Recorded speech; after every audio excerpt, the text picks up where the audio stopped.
अस्सलाम वालेकुम नाज़रीन, सिंध टीवी न्यूज़ के प्रोग्राम बेरो टाइम से गॾु अज़हर गुल सरकी हाज़िर आहियां। नाज़रीन, असांजो अॼोको प्रोग्राम ख़ासि तौर ते जेके सारियाले फसल जा आबादगार आहिनि उन्हनि खे जेके मसइलनि जो शिकार आहिनि उन आबादगार ऐं उन खां अलावा जेके वापारी आहिनि उन्हनि जी पंहिंजूं ॻाल्हियूं आहिनि। आबादगार वीचारो सदाई मसइलनि जो शिकार रहियो आहे, छो जो उनजो जेको अहम फसल हुजे थो, सारियालो फसल हुजे थो ऐं उन फसल ते ई उनजे सॼे साल जो दारोमदार हुजे थो।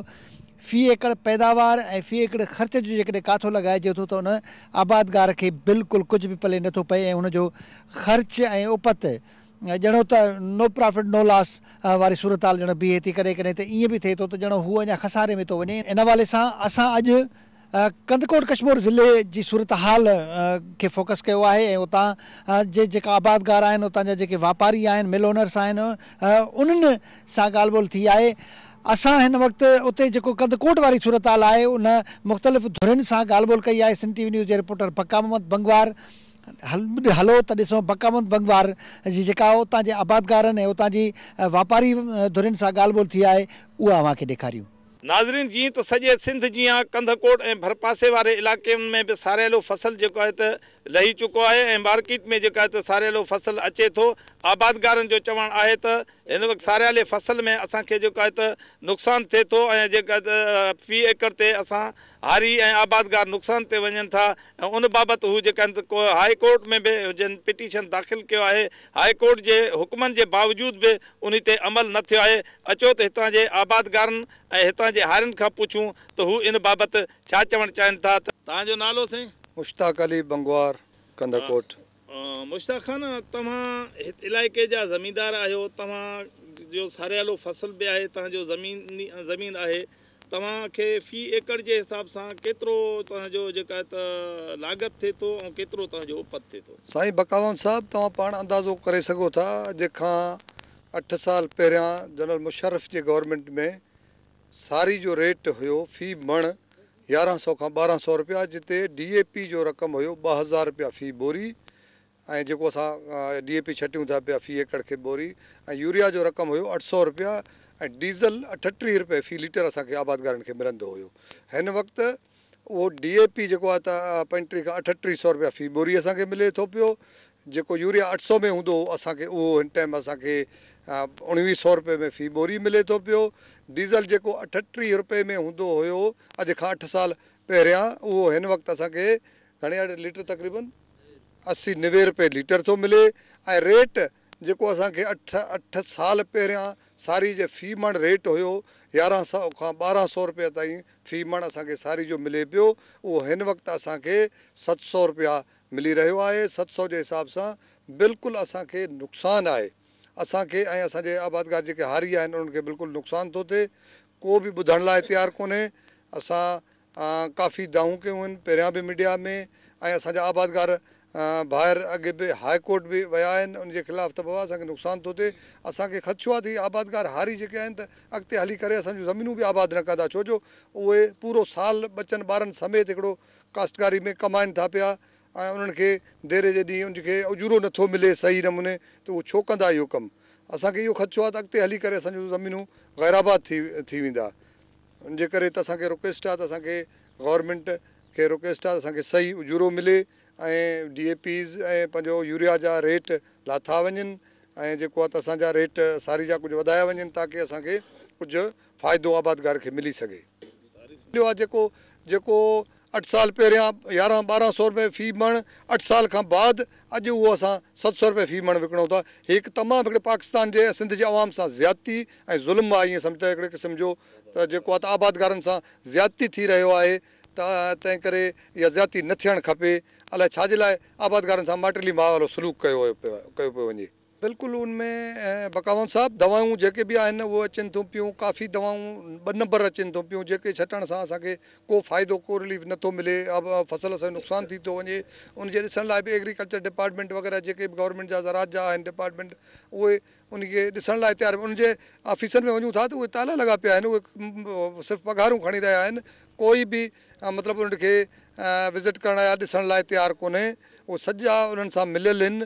ऐं हिते जे वरी जेको आहे ॿिज आहे असांजो सारी जो जेको चाइना मां अचे थो पियो, बिल्कुलु महांगो ॿिज आहे, जेको असांखे फ़ी एकड़ में तक़रीबन उहो ॿिज 5-6 हज़ार में फ़ी एकड़ असांखे पए थो पियो, उहो असां छटियूं था पिया ऐं रेट असांखे सारी जो बिल्कुलु नथो मिले। 700 में असांखे बिल्कुलु नुक़सानु आहे। आबादगार वीचारा सभु हीअ जेके आबाद कंदड़ आहिनि उहे सभु मायूस आहिनि। पूरे सिंध जा, पूरे पाकिस्तान जा, सारी जा जिथे जिथे आबादगार आहिनि सभु मायूस आहिनि।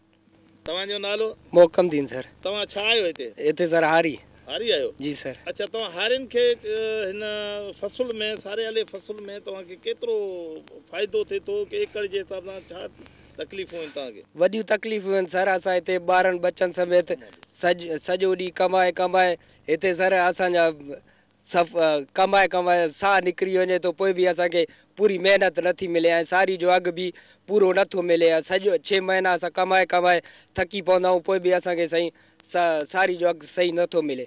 अच्छा, तव्हांजो छा नुक़सानु थिए थो? इनजे करे असांखे हुकूमत खां ऐलान आहे त महिरबानी करे सारी जो अघु वधायो वञे, असां ग्राहकनि खे मज़दूरनि खे कुझु फ़ाइदो थिए ऐं नुक़सान को असां बची वञूं। न त असां ई ज़मीनूं छॾे राकी वाकी छॾे असां पंहिंजी मज़दूरी करे वञी शहर वञी रहंदासीं। मुख़्तियार अली, तव्हां हिते छा आहियो? हारी आहियूं सर। अच्छा, तव्हांखे फ़सुल जे सारे वाले फ़सुल में तव्हांखे केतिरो फ़ाइदो थिए थो? साईं फ़ाइदो कुझु न आहे, वॾो नुक़सानु आहे असांखे। जेको आहे न 8 साल अॻु में असांखे फ़ाइदो कुझु न कुझु मिले पियो। असां ॿारनि बच्चनि सूदे कमकार कयूं पिया, संजय हार पोइ कयूं पिया, असांखे फ़ाइदो मिले पियो। कुझु असां गवर्नमेंट खे बि दुआयूं कयूं, ठीकु आहे 2-3 पैसा बचनि था। हिन वक़्तु जेको आहे असांखे अधु ते अधु नुक़सानु मिले थो। असांजा नंढा ॿार बच्चा राति ताईं अधु राति जो कमु कंदा आहिनि। पर असांजा पिट पारां थियूं। गवर्नमेंट सिंध ऐं पंहिंजो पाकिस्तान गवर्नमेंट खे इहो अपील आहे, महिरबानी करे सारियुनि जो अघु वधायो वञे। न वधायूं त असांखे बिल्कुलु हिन वक़्तु सारियुनि जो रेट एतिरे क़दुरु ते आंदो आहे, पिनण जे हक़दार कयो असांखे गवर्नमेंट पाकिस्तान। हिन वक़्तु सिंध गवर्नमेंट खे इहो अपील था कयूं, महिरबानी करे सारियुनि जो अघु वधाइनि। असांखे फ़ी एकड़ ते हिन वक़्तु तक़रीबन 4000 रुपया नुक़सानु थो अचे। तव्हांखे कहिड़ो फ़ाइदो आहे, कहिड़ो नुक़सानु आहे सारी जे फ़सल में? सारी फसल में बिल्कुलु नुक़सानु आहे असांखे। ॾींहुं राति कमु करे नांगनि में, पाणियुनि में, गपनि में असांखे रुपयो बि नथो बचे। अञा वेतर वञूं था कर्ज़ा ई थींदा। छाजे करे त इन जे करे असांजो सारी बिल्कुलु वञे थो सस्तो। ॿियो हर शइ महांगो आहे, गेहु वटि बि महांगो, लूणु वटि बि महांगो, मिर्च बि महांगो आहे। मण ॾेढ विकिणूं था बि असांखे पूरे हफ़्ते जो 1-2 ॾींहंनि जो बि सौदो नथो अची सघे। इन जे ख़ातिर सरकार एतिरो असांखे तंग कयो आहे, जीअं को ख़ुदकशी करे। इन जे ख़ातिर हर ख़ुदकशी करण लाइ बि तयारु आहे। छाजे करे ॾींहुं राति कमु करे वेतर देरनि जो टाइम थिए थो, वेतर वञूं था कर्ज़ा ई थींदा। ऐं मुंहिंजा इहा काफ़ी सालनि खां वठी हारी आबादगार ज़मींदार ऐं जीअं घाणे में पीसबो आहे, ईअं हारी आबादगार पीसजी रहियो आहे। काफ़ी सालनि खां वठी दाहूं कंदा अचूं था। हिन वक़्तु बि पूरे सिंध में एतिजाज जेको आहे एॾी अघ जे बारे में एतिजाज थी रहियो आहे, पर ॿुधण वारो कोई कोन्हे। जेकॾहिं को ॿुधे त असां जूं जेकॾहिं सारियूं आहिनि उहे गवर्नमेंट जेका आहे जवाबु ॾेई वेठो आहे त असां सारियुनि जो जेको अघु आहे उहो वापारियुनि जे राम कर्म ते असांखे छॾे। वापारी वरी मिली भगत करे पूरे सिंध में हिकु टीपा जो क़ाइमु करे सारियुनि जो अघु पंहिंजे मर्ज़ी ते खणनि था। जेको 700 या 725 रुपया जेका आहे उहो हिकिड़ो 700-800 रुपये ते असां हिकिड़ो किलो ॿिज जो वरितोसीं। हिकिड़ो किलो हाणे जेकॾहिं मण ॾियूं त उहो किले जे बराबरि थींदो आहे। हाणे सारियुनि जे अघु मां असां बिल्कुलु इन मां ख़ुशि न आहियूं। हिन वक़्तु आबादगार ज़मींदार हारी जेको आहे तमामु कंगाल थी चुको आहे। गुज़िरियल साल बि करोड़े अरबे रुपयनि जे नुक़सान में विया आहिनि। हिन वक़्तु बि असां जेको आहे करोड़े अरबे रुपयनि जे नुक़सान में हूं। असां गवर्नमेंट खे बि इहा अर्ज़ु कयूं था, गुज़ारिश असांजी आहे त घटि में घटि असां ते रहम करनि। जो असांजो इलाइक़ो जेको आहे सिंध सारियालो इलाइक़ो आहे, हे सारी सां जेको आहे चांवर सां ॿधियलु आहे। गवर्नमेंट बि इहा महिरबानी करे वापारियुनि सां कोऑपरेशन करे उन्हनि खे बि सुठा अघु चांवरनि जा ॾिए त वापारी बहानो हिकिड़ो ठाहियो वेठा आहिनि त असांखे जेको आहे चांवरनि जो अघु सुठो नथो मिले। इन जे करे असां सारियूं तव्हांजा जेके 700 750 एतिरे ते खणूं था। असां मजबूरनि जेका आहे सारियुनि जा देरा रखी छॾियासीं। हाणे उते सड़ी वेंदा पर असां मंडी ते कोन आणींदासीं। हाँ, इन जो ज़िम्मेवार असां त वापारियुनि खे बि कयूं था, गवर्नमेंट खे बि कयूं था। अघु सारियुनि जे अघु में वापारियुनि खे बि असां इन शइ में मुलविस आहिनि, छो त वापारी उन्हनि सां शायदि कमेंटमेंट कयल आहिनि। वापारी जेके गवर्नमेंट आहे इहे पाण में गॾियल आहिनि। को भी डीसी या को भी ऑफिसर कदम खणण जे लाइ तयारु कोन्हे। न कंहिंखे चवनि था, न कंहिंखो को पुछा करनि था। मार्केट में जॾहिं माल वञे थो त उन्हनि ते अलाए तमामु घणो कटौती थिए थो। जेका आहे दवायूं आहिनि उहे दवायूं बि मिलावट वारा असांखे मिलनि था।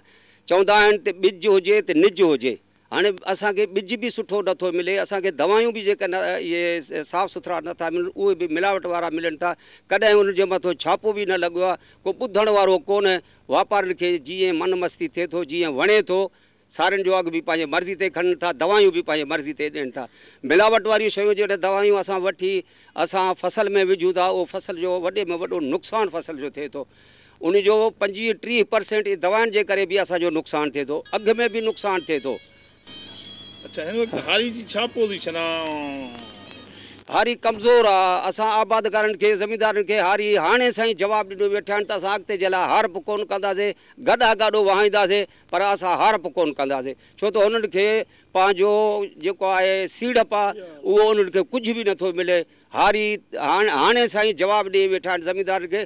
ज़मींदार परेशान आहिनि, किरोड़े रुपया हारनि ते सीड़ायूं वेठा आहिनि, ॿिज भाण ते सीड़ायूं वेठा आहिनि। इन जे करे ज़मींदार खे वधि में वधि ज़मींदार खे हारी खे सभिनि खे नुक़सानु आहे। साईं असुल इहा ॻाल्हि आहे त हिकिड़ी साज़िश आहे जेकी सिंध खे तबाह करण जे लाइ। उन में सारी जो रेट हुजे, फुटी जो हुजे, कणिक जो हुजे, या ज़रई दवाउनि जो मसइला हुजनि, इहो सॼो गवर्नमेंट ऐं मौजूदा इदारा ऐं इन सां गॾु वापारी गॾियल शरीक आहिनि। पहिरीं त हिकिड़ी मुनाफ़िकी बेईमानी इहा कंदा आहिनि त जेको माल असांजो फॉरेन वञे थो, चांवर या कहिड़ी बि असां जिन्स आहे, उहा हिते त ख़रीद नथी कई वञे न, उहा वञे थी ॿाहिरि मोकिलीनि था मिलावट करे। सवाइ इंडिया जो ठपो लॻल आहे त उहा पसंदि आहे, छो त उहे मुनाफ़िक न आहिनि, बेईमान न आहिनि। खणी हिंदू आहिनि पर असां मुस्लमान, जेतिरी बेईमानी असां मुस्लमाननि में आहे त कंहिं में बि कोन्हे। सॼी इहा हुकूमत जी साज़िश आहे, पर असांखे बि शर्म कोन्हे, इन नुमाइंदनि खे बि शर्म कोन्हे। साॻनि खे असां फ्री वोट ॾियूं था ऐं उहे ई साॻा ज़मींदार आहिनि। हिकिड़ो MP आहे, उहो बि वापारी कोन्हे, को सनअतकार कोन्हे, उहो बि ज़मींदार आहे। ज़मींदार जो बुनियादी तरह उनजी 10 साल खां वठी पीढ़ी ज़मींदारी हलंदी अचे थी। असांजो मिनिस्टर बि ज़मींदार, असांजो वज़ीर आला बि ज़मींदार, पर सम्झ में नथो अचे त इहे छो अहिड़ी मुनाफ़िकी करनि था, छो अहिड़ी आवाम सां ज़ुल्म करनि था। ख़ासि करे सिंध सां इहो ज़ुल्म आहे, ॿी जाइ ते आहे बि कोन। साईं, तव्हां अनाज मंडी एसोसिएशन जा सदर बि आहियो। आबादगार ऐं ज़मींदार दाहूं कनि था त हिन वक़्तु DAP भाण जो कारो भाण जेका आहे त 3300-3400 में मणा, जॾहिं त अछो भाण 2200-2300 में जेका वोटो आहे, DAP 3400 में। ऐं उन बाबति साड़ी जो असां हिकिड़ो किलो 900 रुपए में वरितोसीं। हिन वक़्तु असां मण विकिणूं था 750 में। उहो परेशान आहिनि त असांखे जेका त किरोड़े रुपयनि जो, लखे रुपयनि जो जेका त वॾनि ज़मींदारनि खे, हारियुनि खे, आबादगारनि खे नुक़सानु थिए थो। इन जो कारण छा आहे? ऐं इन बाबति हू चवनि था त वापारी ऐं जेका आहिनि त गवर्नमेंट जे मिली भगत सां ई असांखे नुक़सानु थिए थो। तव्हां इन बाबति छा चवणु चाहींदा? असली ईअं न आहे। असली दुनिया में चांवरनि जो जेको वापारु आहे तमामु मंदी अची वई आहे। इंडिया में गुज़िरियल साल जो काफ़ी माल पियो आहे। असां वटि हिते काफ़ी माल जेको सुपर आहे अञा ताईं पियो आहे। ॿाहिरि एक्सपोर्ट घटि थिए थो। असांजे एक्सपोर्ट जो रेट आहे $330। हाणे तव्हांखे अख़बार में बि तव्हां पढ़ियो हूंदो त इंडोनेशिया में असांजो जेको टेंडर हुयो, जंहिं उन्हनि ऑफर कई असांखे, उहा असांजी क्वालिटी ॾिसी करे उहो बि उन्हनि रिजेक्ट कयो आहे। मथे अघु न आहे। एक्सपोर्टर जेकॾहिं उनखे मथे अघु मिलंदो त उहे असांखां मथे अघु वठंदा। गवर्नमेंट जेकॾहिं चाहे थी त अदा चांवरनि जो साड़ियुनि जो रेट वधे त रेट इन सूरत में वधंदो जॾहिं उहे पास्को वारनि खे चवनि बाबा तव्हां 1300 रुपए में चांवर ख़रीद कयो। गवर्नमेंट कुझु पाण ख़रीद करे रखे। बाक़ी एक्सपोर्टर त पंहिंजी यानी इन में उन्हनि जो कसूर न आहे। एक्सपोर्टर जेतिरो रेट ॿाहिरि जो हूंदो ओतिरो अचे। अॼुकल्ह इंटरनेट आहे, उन्हनि खे रेट डेली जो मिले थो, कलाक जो रेट मिले थो पियो। कराची में बि ईअं न आहे त एक्सपोर्टरनि जी बि पाण में कॉम्पिटिशन आहे। मतिलबु इहो आहे त जेसिताईं पास्को चांवर न खणंदी, या त गवर्नमेंट सब्सिडी ॾिए चांवरनि ते, एक्सपोर्टर वारनि खे सब्सिडी ॾिए, अदा तव्हां चांवर मथे करे वठो, असां सब्सिडी ॾींदासीं। या साड़ियुनि में काश्तकारनि खे सब्सिडी ॾिए, बाबा ठीकु आहे, असां जिरेब ते एतिरो ॾींदासीं या मण ते असां जेतिरी मण जेका तव्हां पैदाइश आहे सब्सिडी, हाणे इंडिया में ईअं आहे सब्सिडी उते मिले थी पई। बाक़ी हाणे हिन साल त अञा बि सारियुनि जो अॻिना रेट वधंदो कोन, छा आहे त मथे न आहे, मथे जेसिताईं न थींदी एक्सपोर्ट असां चांवर कीअं वठंदा असांखां। बहितर तरीक़ो इहो आहे त या त एक्सपोर्टनि खे सब्सिडी ॾियनि या काश्तकारनि खे सब्सिडी ॾियनि, ॿियो को तरीक़ो कोन्हे। जीअं तव्हां मुख़्तलिफ़ आबादगारनि, हारियुनि ऐं वापारियुनि जूं ॻाल्हियूं ॿुधियूं। हारियुनि जो चवणु आहे त असां हाणे एतिरे त नुक़सान में अची विया आहियूं जो असां हारप करणु छॾे ॾींदासीं ऐं मजबूरनि वञी करे शहरनि में किथे मज़दूरी कंदासीं। ज़मींदारनि जो चवणु आहे त अॼु खां 8 साल अॻु में जेका आहे त सारी असां 1100 रुपए मण विकियोसीं ऐं 8 सालनि खां उन वक़्तु डीज़ल 38 रुपया हुयो। अछो भाण जेको आहे त उन वक़्तु 800 रुपया ॿोटो हुयो ऐं कारो भाण जेको आहे त उन वक़्तु 1500 रुपए में ॿोटो हुयो। ऐं हिन वक़्तु 8 सालनि खां पोइ सारी जेका आहे त 1100 जे बजाए हिन वक़्तु 700 सवा 700 में अची बीठो। कारो भाण जेको आहे त उहो 3400 में ऐं अछो भाण जेको आहे त उहो 2200 खां 2300 में हले थो। ऐं हिन वक़्तु असां हारी ऐं आबादगार जेके आहिनि त कर्ज़ाई थी पिया आहिनि ऐं कंगाल थी पिया आहिनि। जॾहिं त जेका आहे त हितां जे जेका त वापारियुनि जो चवणु आहे त गवर्नमेंट जे तरफ़ां सब्सिडी जेसिताईं न मिलंदो जेका त हारी ऐं आबादगार खे को बि फ़ाइदो न थींदो। ऐं उन्हनि जो इहो बि चवणु आहे त ताज़ो जेका आहे त कुझु ॾींहं अॻु में इंडोनेशिया सां असांजो थियल टेंडर जेको हुयो त एरी 6 जो उहो बि जेको आहे त कैंसिल थी वियो। इंडोनेशिया उहो बि जेको आहे त इंडिया सां जेको आहे त टेंडर कयो। तंहिंजे करे अञा बि जेका आहे त सारी जो आलमी मार्केट में जेका त घटि हुजण करे रेट घटि हुजण जे करे जेका हिते बि रेट घटि आहे। इन जो वाहिद ऐं आख़िरी हल इहो आहे त गवर्नमेंट खे खपे त भाण हुजे, दवायूं हुजनि, चाहे सारी हुजे या चांवर हुजे, उनमें आबादगारनि खे जेका आहे त जेसिताईं सब्सिडी न ॾिनो वेंदो तेसिताईं ही मसइलो जेका आहे त हल न थींदो। जी नाज़रीन, तव्हां कंदकोट जी सूरत हाल ॾिठी ऐं ॿुधी ऐं उतां जे जेके आबादगार आहिनि उन्हनि जूं ॻाल्हियूं बि तव्हां ॿुधियूं, उतां जे वापारियुनि जूं ॻाल्हियूं बि तव्हां ॿुधियूं। असां हाणे हलंदासीं गुड्डू वारो जेको इलाइक़ो आहे कंदकोट कश्मीर जो, ही बि हिकिड़ो अहम इलाइक़ो आहे इन ज़िले जो। उतां जे आबादगारनि जूं ॻाल्हियूं ॿुधंदासीं त उन्हनि उतां सिंध टीवी जे न्यूज़ जे रिपोर्टर बालाच दश्तीअ सां ॻाल्हि ॿोल कई आहे। अचो तव्हांखे उन्हनि आबादगारनि जी ॻाल्हि ॿोल ॿुधायूं। जी अज़हर साहब, तव्हां ॿुधंदा हलूं त पूरे सिंध जीअं गुड्डू में जेके आबादगार आहिनि उहे बि सरापा एहतजाज आहिनि। उन्हनि जो चवणु आहे त सारियुनि जेको हिन वक़्तु अघु आहे वापारियुनि तरफ़ां 750 रुपया मुक़ररु कयो आहे। जॾहिं त सारियुनि जे फसल ते असांजो ख़र्चु आहे उहो ख़र्चु वधीक आहे, छाकाणि त भाण ऐं दवाऊं महांगियूं आहिनि ऐं ट्रैक्टर जेको हर लाइ इस्तेमालु कयूं था ऐं तेल बि महांगी क़ीमत मिले थो। इन जे करे जेको हिन वक़्तु सारियुनि जो अघु मुक़ररु थियल आहे उहो इंतिहाई घटि आहे। ऐं तव्हां वधीक ॿुधंदा हलूं त सारियुनि जो जेको आहे हिन वक़्तु क़ीमत जो ज़िम्मेवार असां वापारियुनि करार नथा ॾेई सघूं, छाकाणि त वापारियुनि सां गॾोगॾु जेके वॾा आबादगार आहिनि जंहिं हज़ारे एकड़ ज़मीनूं आहिनि उहे असांखे किथे बि एहतजाज कंदे नज़र न आया आहिनि।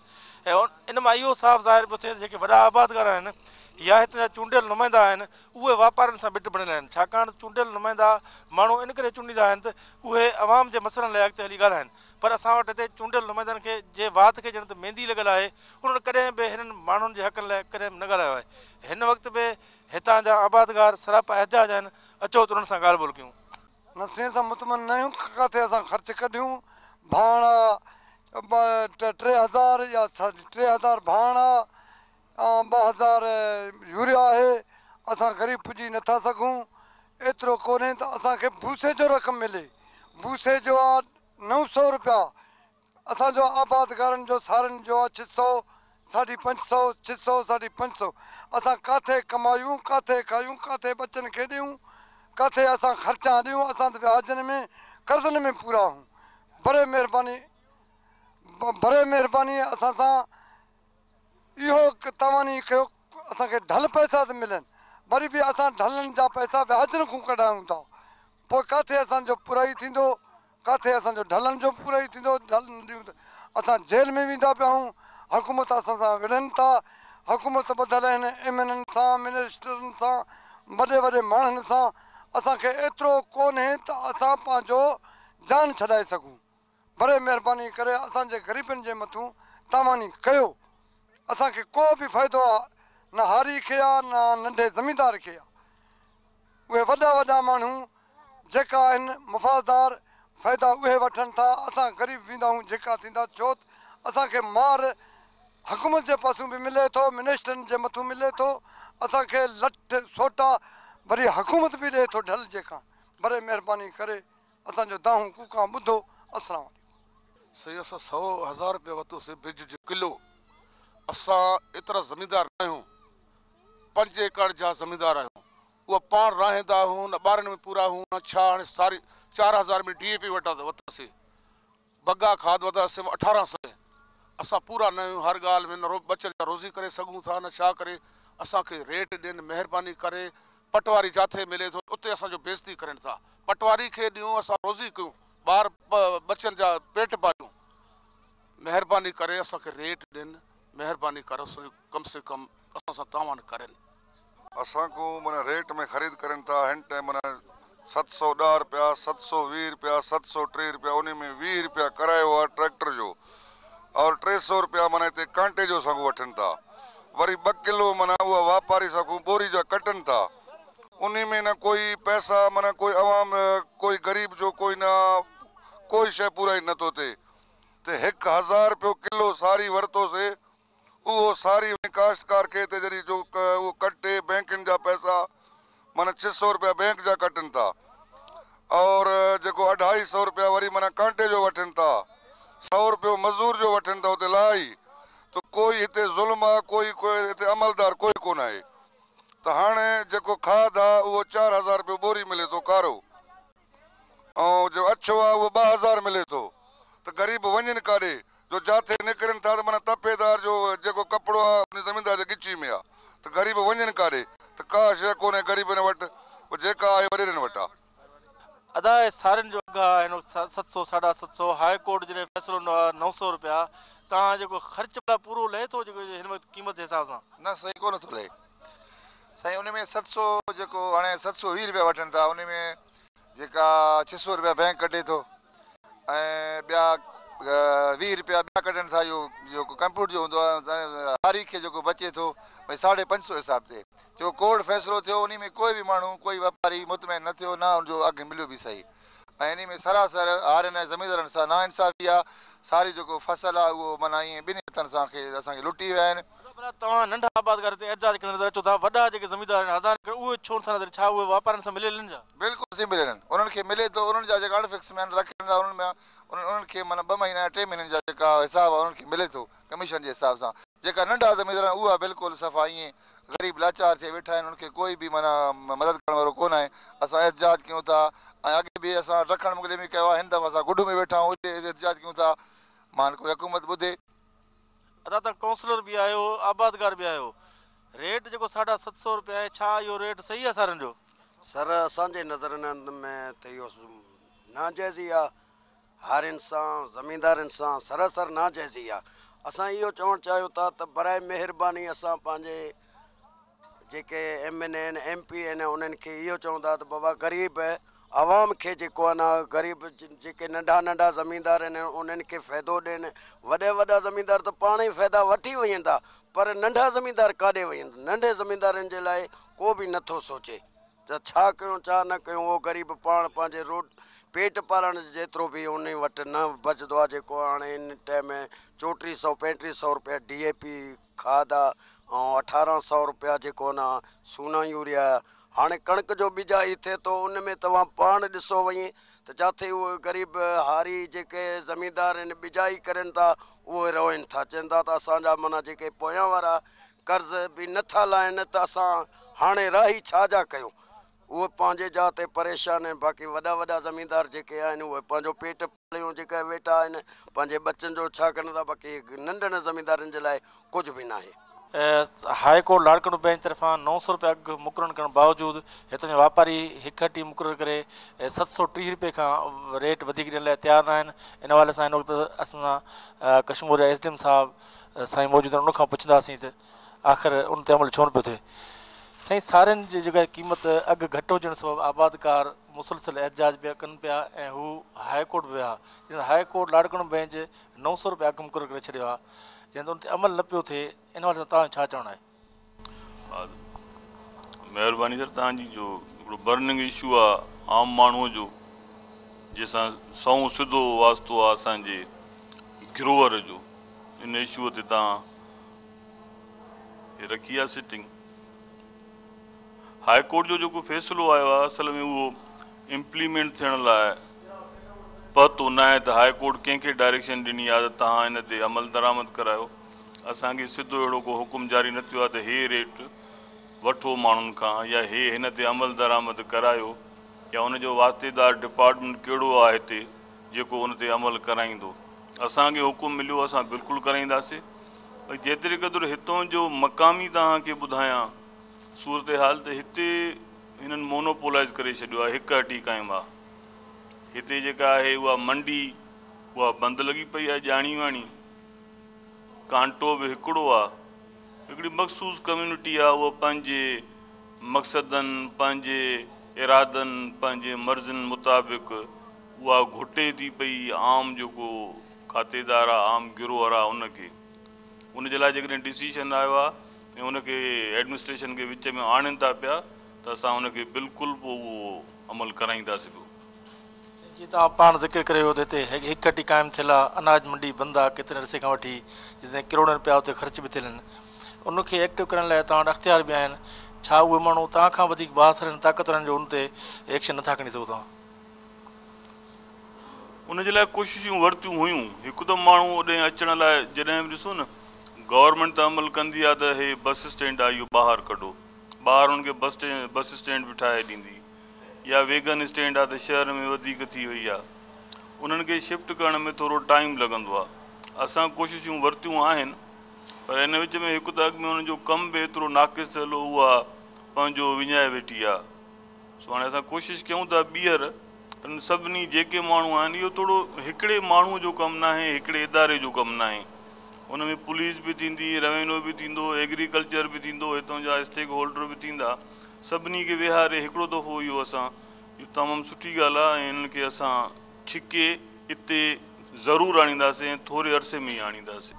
अज़र साहब जी त हीअ आबादगारनि सां पाण ॻाल्हि ॿोल कईसीं, हीअ आबादगार रुगो सारनि जे अॻिते एहजाज खे नज़र कोन था अचनि। जेको फसल लहंदो आहे उन वक़्तु इहे आबादगार रड़ियूं कंदा आहिनि, छाकाणि कणिक जे सीज़न में फूड खाते तरफ़ां जेके वॾनि सां मिली भगत थी करे नंढनि आबाद सां ज़ुल्म थींदो आहे। जेको कणिक जो अघु 1000 रुपयो सरकार तरफ़ां मुक़ररु थियल हूंदो आहे त वापारी उन वक़्तु बि हिननि खां 800 रुपए कणिक ख़रीद कनि था।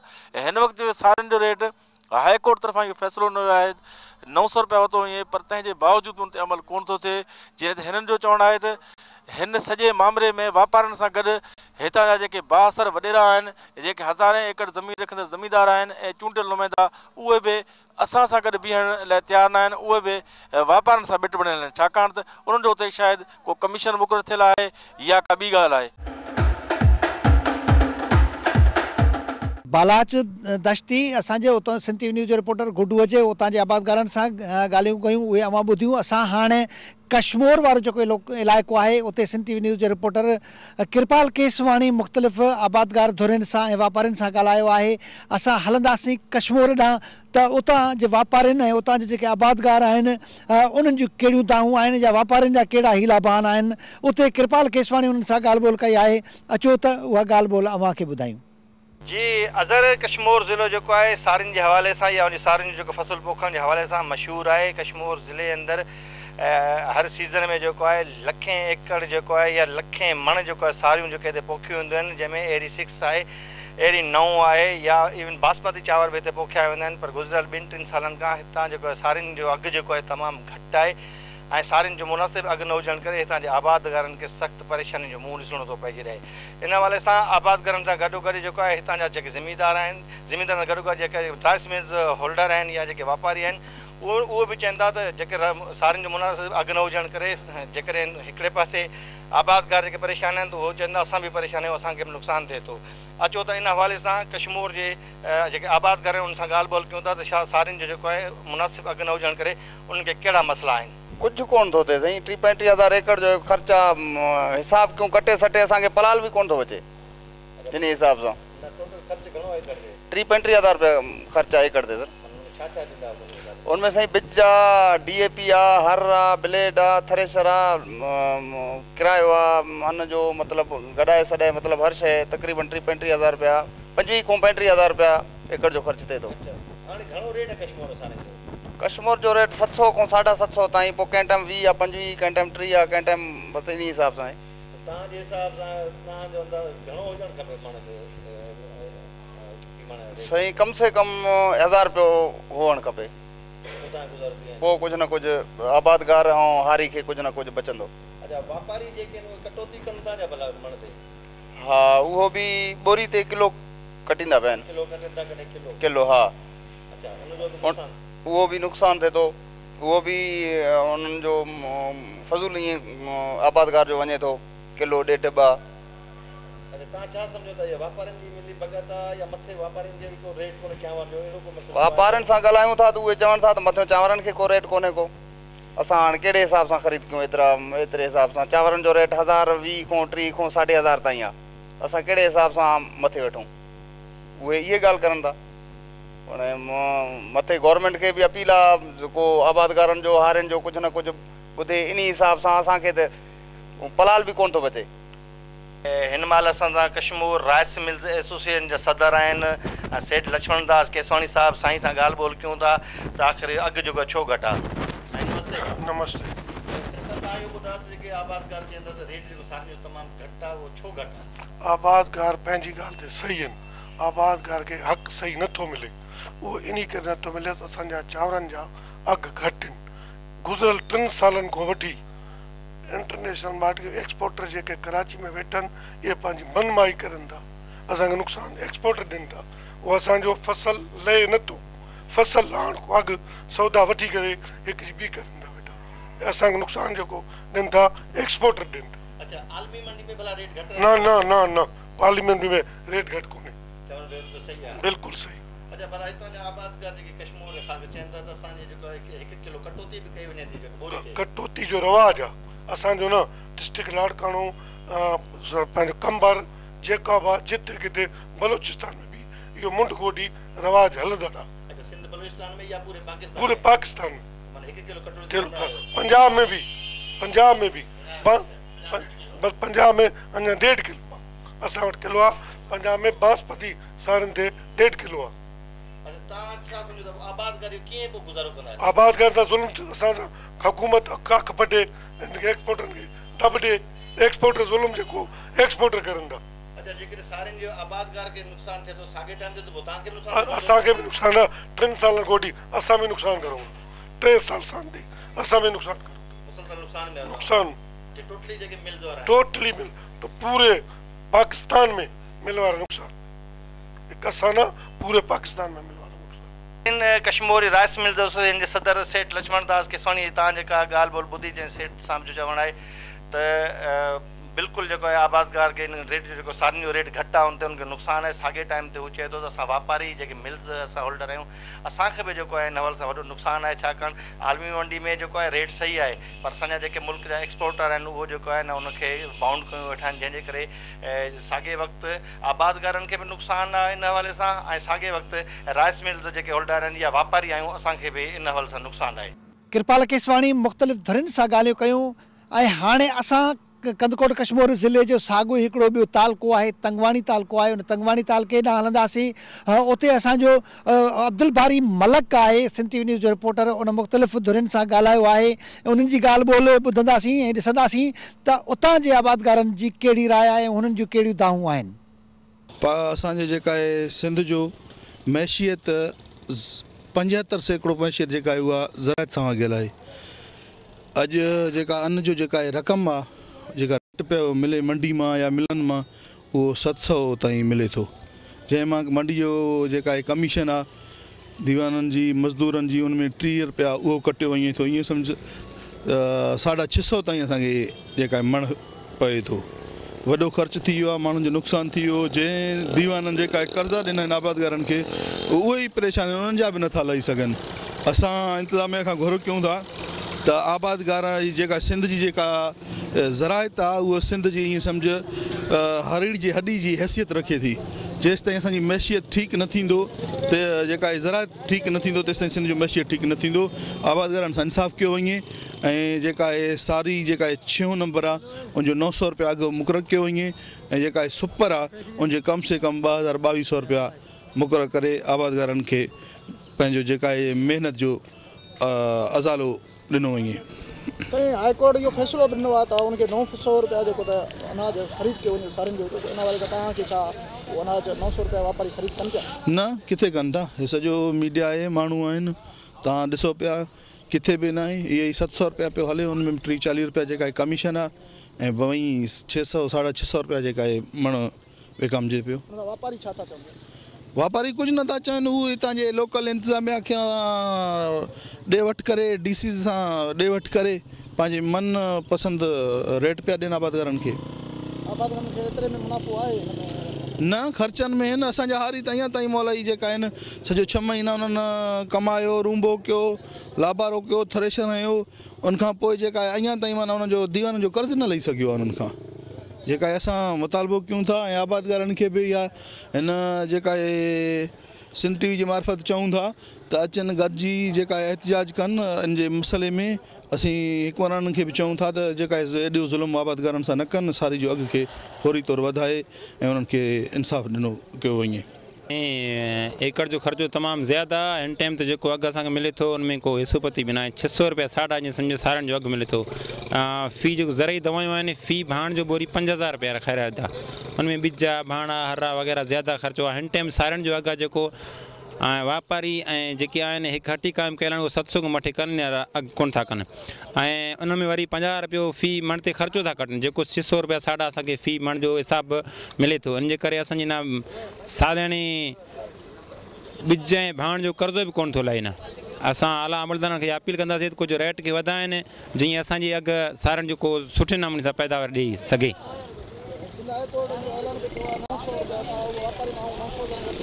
न कोन, वापारी त ईअं हाई कोर्ट जे हुकुम खे का न तस्लीम ई कोन था कनि। चवंदा बाबा चांवर जो रेट आहे कोन, असां सारी ख़रीद कोन, उहो मिल मालिक न जेके आहिनि उहे कारखाननि खे ताला हणी वेठा आहिनि, असांजे रेट में कोन वठंदा। जेको 600 रुपया आहे ॾींदो त असां वठंदासीं ऐं मथे असां रेट ॾेई बि नथा सघूं, चांवरनि जो रेट आहे ई कोन। इन जे करे असां गवर्नमेंट खे इहो मुतालबो कंदा त सुठी रेट ॾियनि ऐं ग़रीब ऐं मुवशिदनि खे अघु में बि तबाह करे जेको हिन टाइम इहे बचाए सघनि। असां आला अमलदारनि खे घुर कंदासीं त पंहिंजी रेट जेको हाई कोर्ट हुकुम कयो उन्हनि ते अमल कयो वञे। सिंध जी ज़रायत आहे उहा 70% सिंध जे ग़रीब हारी पूरे तमाम जो जेको आहे आम मसइलनि जे हल लाइ ज़रायत अहम किरदारु अदा करे थो, जंहिंजो हिन वक़्तु फ़ी मण 700 रुपया मण आहे। छेऊं जो रेट 700 रुपया मण आहे। जॾहिं उहे हारी वीचारा जंहिं दौर में पंहिंजो ॿारियूं ठाहींदा आहिनि, इहो बेजारो जी शुरूआति कंदा आहिनि त उन्हनि हारियुनि खे 2000 खां 5000 ताईं फ़ी थैली में 2 किला पियल हूंदा आहिनि। 2 किलनि जो 5000 रुपयो रक़म हूंदो आहे। उन ॿिज जे थैलीअ जो रक़म 5000 मुक़ररु कयो वेंदो आहे। पर उन जे मुनासिब में भेट में जेको भाण, ॿिज, ख़र्चो, हर्रा ऐं वॾेरे जेको जंहिंजो हारपो कंदा आहिनि उन वॾेरे जे हिसे खे कढी ग़रीब जेके हारी आहिनि उन्हनि जो कर्ज़ो बि नथो लहे, जेको व्याज ते कर्ज़ो वठंदा आहिनि उहो बि नथो लहे। उन जे लाइ मुनासिब अघु जेको कोर्ट पारां हाई कोर्ट पारां हुकुम कयो वियो आहे हिन वक़्तु पंहिंजो वापारियुनि खे त 900 रुपया छूं ऐं सारियुनि जो अघु वधायो वञे। उन मुनासिब सां हारियुनि जो कर्ज़ो लाहिण जी कोशिशि कनि। उन जे हवाले सां असीं मुतालबो कंदासीं त छूं 1200 रुपया करे ऐं सुपर जेको आहे 2000 रुपया करे हारियुनि मज़दूर आबादगार ग़रीब अवाम पोरेत जो मसइलो हल कयो वञे। तो एतिरो बचे थो असांजे लाइ, छो जो ट्रैक्टर जो किरायो आहे, भाण आहे, ॿिज आहे, हे आहे, असांजो बोछण जेको बोछण बि विकिणिजी वञे थो। असांखे उघाड़ो करे ज़मीनदार पंहिंजो अधु जॾहिं कटे ख़र्च कटनि था त असांखे उघाड़ो करे मोकिलनि था। ग़रीबनि जो हालत कोन आहे। अॻिते असांखे हार पोइ हुकूमत महिरबानी करे बंदि करे सघंदासीं। असांजो तमामु तकलीफ़ आहे, असांखे बीमारी आहे, ॿार आहे, बचो आहे, असांजो को नौकिरी कोन आहे, को पघार कोन आहे जो उहो ॿार बचो डॉक्टर में हेॾे होॾे पेश थियनि। असां ग़रीब मरी वियासीं। इन हुकूमत खां असां काॾे कयूं, कीअं कयूं, किथे वयूं? असां अर्ज़ु कयूं था त असांजो कुझु बचे, असांजो ॿारनि जो खाधो बचे, को असांजो ख़र्च लाइ बचे, कुझु बि नथो बचे। असां मरी वियासीं। महिरबानी करे असांजो सारी मथे चाढ़े महिरबानी तौरु अर्ज़ु आहे त असांजो सारी मथे चाढ़े त असांजो ख़र्चे जे लाइ कुझु बचे, ॿार खाइण जे लाइ बचनि, ख़र्चो ॾिसंदो केतिरो मथे चाढ़े छॾियईं, असांजो अन्न लाहे हेठि ज़मीन में किराए छॾियईं। अन्न 700 खां 720 रुपया रेट आहे साईं। लालकाणे हाई कोर्ट जेको बेंच उन ऐलान कयो आहे 900 रुपया, उन ते अमल थियो छा? उन ते अमल थिए 900, जेकॾहिं उन्हनि रेट रखियो आहे त 1300 चांवर खणे, उहो बि कोर्ट बि खणे, सदाईं खणे, असां ॾियण लाइ तयारु आहियूं। 1300 रेट चांवरनि जो थींदो त 900 ऑटोमेटिकली सारी थी वेंदी। हिन वक़्तु चांवर हले थो 1050 रुपया, सारी हले थी 720 खां 50 रुपया। आबादगारनि खां 720-30 रुपया रेट आहे साफ़ी। असां चऊं था गवर्नमेंट चांवर 1300 कंदी त सारी 900 थींदी। हे सॼे पाकिस्तान जो मसइलो आहे, को लाड़काणे जो या ॿिए कंहिंजो न आहे, पूरी सिंध बलोचिस्तान जो मसइलो आहे। गवर्नमेंट रेट वधाईंदी चांवरनि जो त सारी ऑटोमेटिकली चढ़ी वेंदी, त सारियुनि जो रेट इहो ई रहंदो। चांवर आर्मी मंडी में 1050 रेट आहे उनजो, जेके असां एक्सपोर्ट कराची वारा वठनि था। असां ॿियो छा चई सघूं था? जेकॾहिं गवर्नमेंट असांखे रिलीफ ॾींदी, पाण खणंदी सारी, त सारी जो अघु चढ़ी सघे थो, न त न चढ़ंदो रेट ते। न न असां 900 में ख़रीद कंदासीं त असांखां चांवर न 13 से गवर्नमेंट खणे त असां वठण लाइ तयारु आहियूं। आबादगारनि जूं तव्हां ॻाल्हियूं ॿुधायो, उन्हनि चयो त असांखे फ़ी एकड़ ते 1200 खां 2000 ताईं ख़र्चो आहे, यानी सारी जो फ़ी मण जेको आहे त हिन वक़्तु 750-600 रुपया हले पियो। असां हुकूमत खां इहो मुतालबो कंदासीं त असांजो सारियुनि जो अघु घटि में घटि 1000 रुपयो कयो वञे, त जीअं असां पंहिंजो जेको त गुज़र सफ़र कयूं। जी अज़हर साहब। नाज़रीन, तव्हां ज़िले कंदकोट कश्मीर जे आबादगारनि ऐं वापारियुनि जी ॻाल्हि ॿोल ॿुधी। समूरी सूरत हाल अव्हां जी अखियुनि जे अॻियां आहे। उतां जो जेको आबादगार आहे उनजो चवणु इहो आहे त हू सदाईं माली खसारे जो शिकार रहे थो, माली बहरान जो शिकार रहे थो, माली बदहाली जो शिकार रहे थो, छो जो उनजी जेका फ़ी एकड़ पैदावार आहे उहा उनजे ख़र्च नथी पूरो करे सघे, जेको उनजो फ़ी एकड़ ते ख़र्च अचे थो, छो जो मार्केट में 2 नंबर जी जेके ज़राई दवाऊं अचनि थियूं उहे बि उनखे खोड़ सारो नुक़सानु पहुचाइनि थियूं। ऐं उन खां अलावा हिन महांगाई जे दौर में समूरे जो समूरो ॼणो त अॼुकल्ह जेको ज़मीन जे हारपे वारो वहिंवार आहे उहो बि मशीन ते थिए थो। ट्रैक्टर जो ख़र्चु हुजे थो, उते थ्रेशर जो ख़र्चु हुजे थो, ऐं उन्हनि जो जेको आहे ढुलाई आहे, उतो जेको वल हुजे थी, जेको सारियल फसल जी वल चइजे थी, उहा उन ते समूरो जो समूरो जेको उनजी महिनत थिए थी, सॼे साल जो दारो मदार उनजो इन फसल ते हुजे थो। पर जॾहिं उहे लेखो करनि था त उनजे फ़ी एकड़ जी पैदावार ऐं उनजो हारीअ वीचारे जो या आबादगार जो जेको ख़र्चु आहे उहो पूरो कोन थो पवे, ऐं उन माली बदहाली जो शिकार थी वञनि था। पर वापारी जो चवणु आहे त उन्हनि खे जेको वापार वारी वज़ारत आहे या जेका गवर्नमेंट आहे उन्हनि खे मुनासिबु अघु मथो नथा मिलनि, जंहिंजे करे उहे मजबूर आहिनि त उहे उन्हनि खे हिन अघनि खां वधीक ॾेई सघनि। आबादगारनि जो चवणु आहे जेकॾहिं 900-950 रुपया फ़ी मण बि जेकॾहिं उनखे ॾिनो वञे त हुननि जो गुज़र सफ़र थी वेंदो, पर हे एॾे घटि रेट ते जेकॾहिं हिन को सारी वरितियूं वेंदियूं त ज़ाहिर ॻाल्हि आहे उहे माली बदहाली जो शिकार थींदा। आबादगारनि जूं पंहिंजूं दाहूं, वापारियुनि जा पंहिंजा बहाना, समूरी सूरत हाल अव्हां जी अखियुनि जे अॻियां आहे। हाणे हिन सूरत हाल या हिन आबादगार जेको मसइलनि जे वर चढ़ियल आहे उन जे मसइलनि जे हल जे लाइ सिंध हुकूमत जा वफ़ाक़ी हुकूमत तरफ़ां के असराइता जेसि ताईं क़दम नथा खया वञनि, जेका वापार वारी वज़ारत आहे उहा फ़ाल नथी थिए, तेसि ताईं मसइला हल थींदे नज़र नथा अचनि। छो जो RECP जे बंदि थियण खां पोइ ख़ासि तौर ते हीउ जेको राइस वारो शोबो आहे उहो तमामु घणो मुतासिर थियो आहे। ऐं जेको चांवर जो अघु आहे ऐं ग़ैर मुल्की सतह ते जॾहिं चांवर ॿाहिरि मोकिलियो वञे थो त वापारियुनि जो चवणु आहे उनखे मुनासिबु रेट उते नथो मिले, वापार वारी वज़ारत खे फ़ाल थियणो पवंदो। जेकॾहिं हिन आबादगारनि जी हारियुनि जे हिन अहिड़े मसइले तरफ़ संजीदगीअ सां ध्यानु न ॾिनो वियो त हीउ जेको ज़राअत मुल्क जो चवंदा आहिनि त करंगी जी हॾीअ वारी पंहिंजी हैसियत रखे थी, ऐं हीउ आबादगार तबिको, हीउ हारी तबिको तमामु घणी माली बदहाली जो शिकार थी वेंदो। ईंदड़ प्रोग्राम ताईं पंहिंजे मेज़बान अज़हर गुल सरकीअ खे ॾींदा इजाज़त। अल्लाह हाफ़िज़।